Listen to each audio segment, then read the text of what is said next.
श्री शिवाय नमस्तुभ्यम। ओम नमः शिवाय। जय श्री कृष्णा। राधे राधे। हर हर महादेव। ओम नमो भगवते वासुदेवाय नमः। जय श्रीमन नारायण।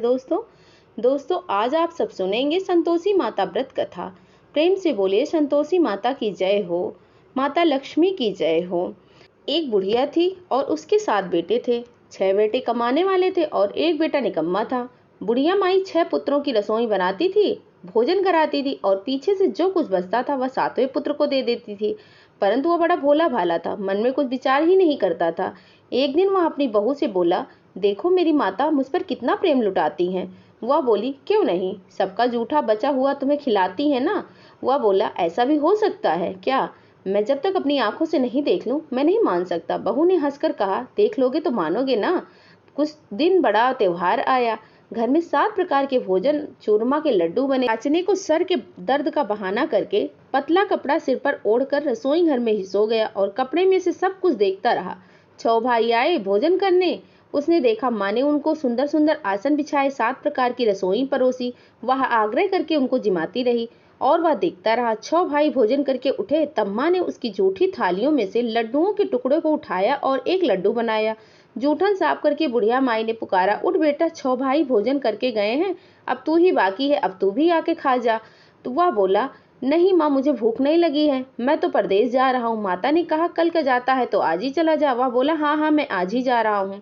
और यह कहकर वह घर से निकल जाता है। चलते समय उसको बहू की याद आती है। वह गौशाले में कंडे थाप हो रही होती है। वह वहां पर जाकर बोलता है कि मेरे पास तो कुछ है नहीं, यह अंगूठी है सो ले लो और अपनी कुछ निशानी मुझे दे दो। वह बोली कि मेरे पास क्या है, यह गोबर भरा हाथ है। और यह कहकर वह उसकी पीठ पर गोबर से के हाथ को थाप मार देती है और वह चल दिया। चलते चलते दूर देश में पहुंचा। वहां पर एक साहूकार की दुकान थी। वहां जाकर बोला, भाई मुझे नौकरी पर रख लो। साहूकार को नौकर की जरूरत थी। साहूकार उससे बोला, तू नौकरी पर रह जा। तब लड़के ने पूछा, तनख्वाह क्या दोगे? तब साहूकार ने कहा, काम देखकर दाम मिलेगा। साहूकार की नौकरी उसे मिल गई। वह सवेरे 6 बजे से रात्रि 12 बजे तक नौकरी करने लगा और कुछ दिनों में दुकान का लेन देन, हिसाब किताब, ग्राहकों को माल बेचना, सारा कामकाज संभाल लिया। साहूकार के 7-8 नौकर थे। वे सब चक्कर खाने लगे कि यह नया नौकर बड़ा होशियार बन रहा है। सेठ ने भी काम देखा और 3 महीने के अंदर ही उसे मुनाफे का साझेदार बना लिया। 12 वर्ष में ही नामी सेठ बन गया और मालिक सारा कारोबार उस पर छोड़कर बाहर चला गया। अब बहू पर क्या बीती। सास ससुर से दुख देने लगे, सारी गृहस्थी का काम कराते थे उससे और लकड़ी लेने के लिए उसको वो जंगल में भेज दिया करते थे। इसी बीच घर की रोटियों के आटे से जो कुछ भूसी निकलती थी उसकी रोटी बना दी जाती थी और उसे फूटे नारियल की नरेली में पानी दिया जाता था। इस तरह दिन बीतते रहे उसके। एक दिन वह लकड़ी लेने जा रही थी कि रास्ते में बहुत सारी स्त्रियां संतोषी माता का व्रत करती दिखाई दी। वह वहां पर खड़ी होकर कहने लगी, बहनों यह तुम क्या कर रही है, किस देवता की पूजा कर रही हो और इसके करने से क्या फल मिलता है, इस व्रत के करने की क्या विधि है? यदि तुम अपने इस व्रत का विधान मुझे समझा दोगी तो तुम्हारा बड़ा एहसान मानूंगी।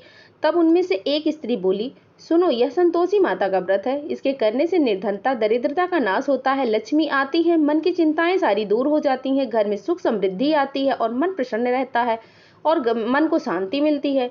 निपुत्री को पुत्र मिलता है, प्रीतम बाहर अगर गया हो तो जल्दी आ जाता है, कुंवारी कन्या को मनपसंद वर मिल जाता है, राजद्वार में अगर मुकदमा चल रहा होता है वह खत्म हो जाता है, कला क्लेश घर की निवृत्ति, सुख शांति हो जाती है, घर में धन जमा हो जाता है, पैसा जायदाद का लाभ होता है और मन में जो कुछ कामनाएं होती हैं वह सब संतोषी माता की कृपा से अवश्य ही पूरी होती हैं।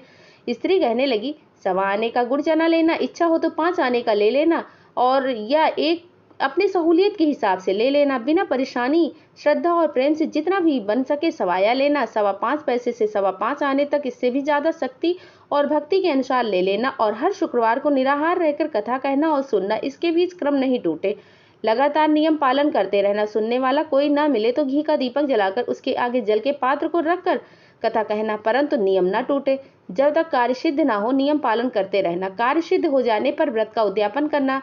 3 मास में माता फल अवश्य ही पूरा करेंगी और यदि किसी के ग्रह खोटे हैं तो माता 1 वर्ष में अवश्य ही कार्य सिद्ध कर देती हैं। कार्य सिद्ध होने पर उद्यापन करना चाहिए, बीच में नहीं करना चाहिए।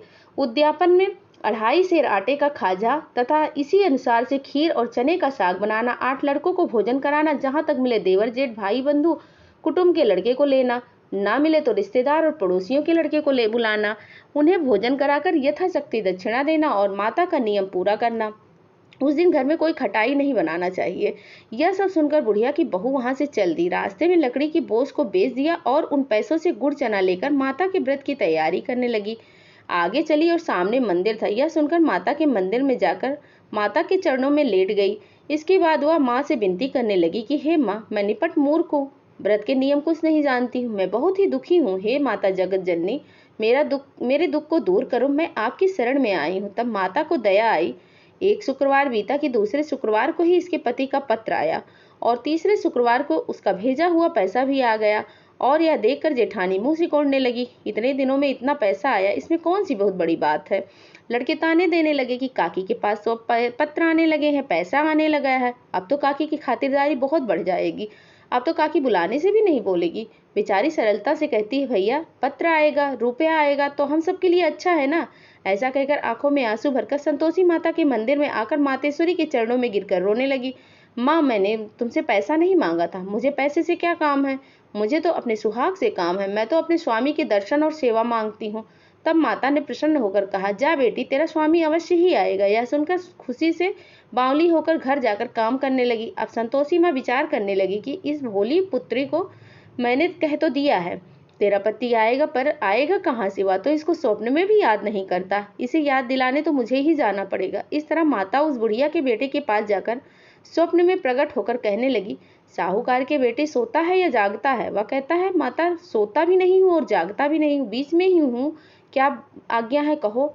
माँ कहने लगी, तेरे घर बार है या नहीं है। मेरे पास सब कुछ है माता, माँ है, बाप है, भाई है, बहन है, बहू है, किस चीज की कमी है। मेरे पास किसी चीज की कमी नहीं है। पुत्र, तेरी घरवाली घोर कष्ट उठा रही है, तेरे माँ बाप उसे बहुत दुख दे रहे हैं, वह तेरे लिए तरस रही है, तू उसकी सुध ले। वह बोला, हाँ माता, यह सब मुझे मालूम है, परंतु जाऊं कैसे, परदेश की बात है, लेन देन का हिसाब नहीं है, कोई जाने का रास्ता ही नजर नहीं आता, कैसे चला जाऊं। माँ कहने लगी, मेरी बात मान, सवेरे नहा धोकर संतोषी माता का नाम लेकर घी का दीपक जलाकर दंडवत कर दुकान पर बैठ जाना और देखते ही देखते तेरा लेन देन चुक जाएगा, जमा का माल बिक जाएगा, सांझ होते ही धन का ढेर लग जाएगा। अब तो सवेरे बहुत ही जल्दी उठकर मित्र बंधुओं से अपने सपने की बात कहता है। वह सब उसकी बात को अनसुनी करके मजाक उड़ाने लगते हैं, कहीं सपने की भी बात सच होती है। तब एक बूढ़ा बोला, देख भाई, मेरी बात मान ले, इस तरह सच झूठ के बदले देवता ने जैसा कहा है वैसा ही कर ले, उसमें तेरा क्या जाता है। अब बूढ़े की बात मानकर वह नहा धोकर संतोषी माता को दंडवत कर घी का दीपक जलाकर दुकान पर बैठ जाता है और थोड़ी देर में क्या देखता है कि देने वाले रुपए लाने लगे और लेने वाले हिसाब लेने लगे। कोठे में भरे सामानों की खरीदारी नगद में सौदा करने लगे। शाम तक धन का ढेर लग गया। मन में माता का नाम लेकर प्रसन्न होकर घर जाने के वास्ते गहना कपड़ा सामान खरीदने लगा। यहाँ के काम से निपट कर घर को रवाना हुआ। उधर बहू बेचारी जंगल में लकड़ी लेने जाती है और लौटते वक्त माता जी के मंदिर में विश्राम करती है। वह तो उसके रोज का रुकने का स्थान हो गया था। दूर धूल उड़ती देख कर वह माता से पूछती है, हे माता, यह धूल कैसी उड़ी आ रही है। माँ कहती है, हे पुत्री, तेरा पति आ रहा है, अब तू ऐसा कर, लकड़ियों के 3 बोझ बना ले, एक नदी के किनारे रख दे, दूसरा मेरे मंदिर पर और तीसरा अपने सिर पर रख। तेरे पति को लकड़ी का गट्ठर देखकर मोह पैदा होगा या यहाँ पर रुकेगा, नाश्ता पानी बनाकर खाकर माँ से मिलने जाएगा, तो लकड़ी का बोझ उठाकर जाना और बीच चौक में गट्ठा डालकर 3 आवाज जोर से देना, लो सासू जी, लकड़ियों का गट्ठर लो, भूसी की रोटी दो, नारियल के खोपरे में पानी दो, आज मेहमान कौन आया है। माँ की यह बात सुनकर वह बहुत अच्छा माता जी कहकर प्रसन्न मन होकर लकड़ियों के 3 गट्ठर ले आई।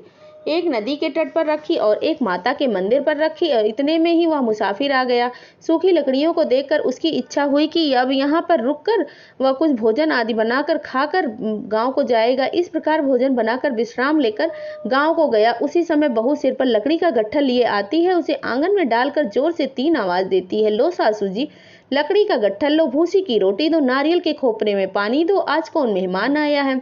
यह सुनकर उसकी सास अपने दिए हुए कष्टों को भुलाने हेतु कहती है, बहू ऐसा क्यों कह रही हो, तेरा मालिक ही तो आया है, आ बैठ, मीठा भात खा, कपड़े गहने पहन। इतने में आवाज सुनकर उसका स्वामी बाहर आता है और अंगूठी देकर व्याकुल हो जाता है। माँ से पूछता है, माँ यह कौन है। माँ कहती है, बेटा यह तेरी बहू है, आज 12 वर्ष हो गए हैं जब से तू गया है, तब से सारे गांव में जानवर की तरह भटकती फिरती है, काम काज घर का कुछ करती रही, 4 समय आकर खा जाती है, अब तुझे देखकर भूसी की रोटी और नारियल के खोपरे में पानी मांगती है। वह लज्जित होकर बोलता है, ठीक है माँ, मैंने इसे भी देखा और तुझे भी, अब मुझे दूसरे घर की चाबी दो, मैं उसमें रहूंगा। ठीक है बेटा, जैसी तेरी मर्जी। यह कहकर माँ ने चाबी का गुच्छा उसे दे दिया। उसने लेकर दूसरे कमरे को खोलकर सारा सामान जमाया और एक दिन में ही वहां पर राजा जैसे महल ठाट बाट बन गया। अब क्या था, वह सुख भोगने लगी। इतने में अगला शुक्रवार आया। उसने अपने पति से कहा, मुझे माता का उद्यापन करना है। उसका पति बोला, बहुत अच्छा, कर लो, अपनी खुशी से यह भी कर लो। तुरंत ही वह उद्यापन की तैयारी करने लगी। जेठ के लड़कों को भोजन के लिए कहने गई।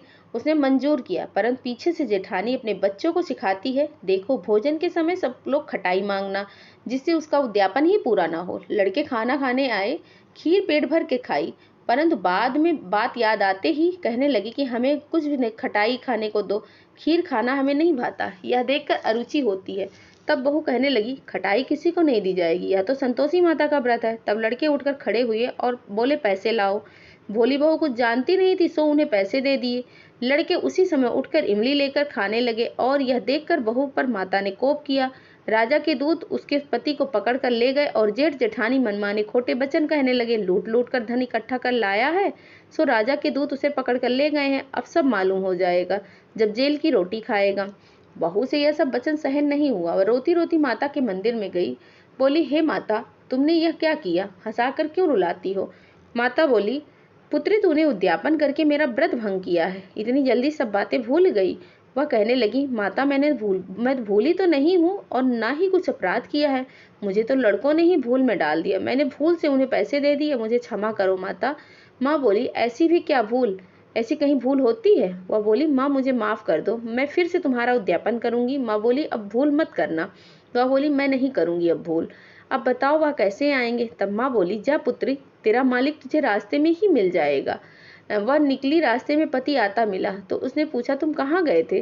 तब वह कहने लगा, इतना सारा धन कमाया है, उसका राजा ने टैक्स मांगा था, वह भरने गया था। वह प्रसन्न होकर बोली, अच्छा हुआ, अब घर चलो। कुछ दिन बाद फिर शुक्रवार आया तो वह बोली, मुझे माता का उद्यापन फिर से करना है। पति ने कहा, कर लो। वह फिर जेठ के लड़कों से भोजन के लिए कहने गई तो जेठानी ने एक दो बातें सुनाई और लड़कों को सिखा दिया कि तुम पहले की तरह ही खटाई मांग लेना। लड़के कहने लगे कि हमें खीर खाना नहीं भाता, कुछ खटाई खाने को दो। तो बहू बोली, खटाई तो नहीं मिलेगी, खाना हो तो खाओ। और यह कहकर ब्राह्मणों के लड़के को लाकर भोजन कराने लगी। यथाशक्ति दक्षिणा की जगह एक एक फल उन्हें दिया। इससे संतोषी माता प्रसन्न हुई और माता की कृपा से 9वें महीने में चंद्रमा के समान सुंदर पुत्र प्राप्त हुआ और वह पुत्र को लेकर प्रतिदिन माता जी के मंदिर को जाने लगी। माँ ने सोचा कि यह रोज आती है हमारे पास, आज क्यों ना मैं इसके घर चलूं, इसका आसरा देख लूं। सही, यह विचार कर माता ने भयानक रूप बनाया। गुड़ और चने से सना मुख, ऊपर से सूंड के समान ओठ, उस पर मक्खियां भिनभिना रही थी। दहलीज में पैर रखते ही उसकी सास चिल्लाई, देखो देखो, कोई चुड़ैल डाकनी आ रही है, लड़कों इसे भगाओ, नहीं तो किसी को खा जाएगी। लड़के डरने लगे, चिल्लाकर खिड़की बंद कर लिए। बहू रोशनदान से यह सब कुछ देख रही थी। वह प्रसन्नता से पागल होकर चिल्लाने लगती है कि आज मेरी माता मेरे घर आई हैं, और यह कहकर बच्चे को दूध पिला ही रही होती है कि दूध पिलाते हुए हटा देती है। इतने में सास का क्रोध फूट जाता है। वह बोली कि देखो इसको कैसी उतावली हुई जा रही, जो बच्चे को उठा के पटक दिया। इतने में माँ के प्रताप से जहाँ देखो वहाँ बच्चे ही बच्चे दिखाई देने लगे। बहू बोली, माँ जी, मैं जिनका व्रत करती हूँ वह यह संतोषी माता है। इतना कहकर झट से सारे घर के किवाड़ वह खोल देती है और सबने माता के चरण पकड़ लिए और विनती कर कहने लगे, हे माता, हम मूर्ख हैं, अज्ञानी हैं, तुम्हारे व्रत की विधि हमें नहीं पता है, तुम्हारा व्रत हमने भंग करके हमने बहुत बड़ा अपराध किया है, हे माता हमें क्षमा करो।